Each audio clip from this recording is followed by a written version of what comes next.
ለጸጉር መርገፍ ወይም መነቃቀል ምክንያትና መፍትሄዎቹን ብዙ ጊዜ ጠይቁኛላችሁ። የመጀመሪያ ምክንያት ተደርጎ የሚታሰበው ብዙ ጊዜ በዘር የሚመጣ ወይም በቤተሰብ ጸጉር መሳሳት ካለ እሱ የመጀመሪያው ነው። ሁለተኛ ጭንቀትና ሀሳብ አይምሮቻችን ላይ ጫና ስለሚፈጥሩብን ጸጉር መርገፍ በጣም ይታያል።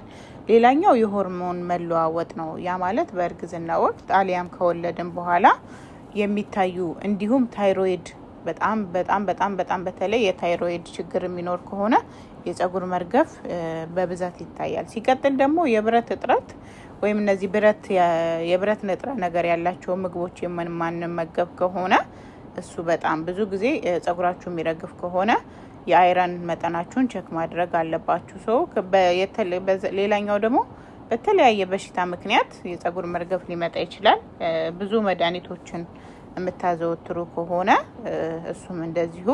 ሲቀጥል ደግሞ የፔሪድ መዛባት እንደ አንዳንድ እንደዚህ ነገሮች በጣም ጥብቅ ያለ ጸጉራችንን ስታይል ስናሲዝ በጣም ስበን የምናሲዘው ወይም በጣም ጠንካራ የሆኑ ጸጉራችን ላይ የምንቀጥላቸው ዊጎች ካሉ እነሱም ጸጉር መነቃቀል ብዙ ጊዜ ይታይብናል ማለት ነው።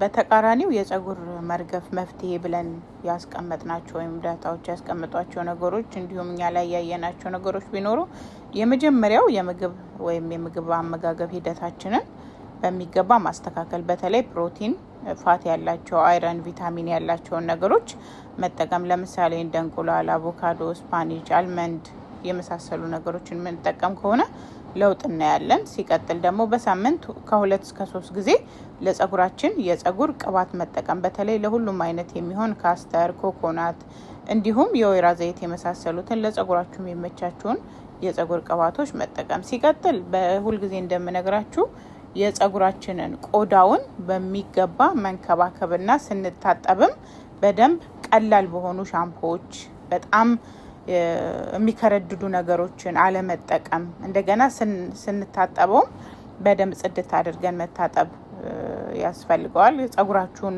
መጎተት ምናምን ስታበጥሩ በጥንቃቄ ማበጠር ያስፈልጋል።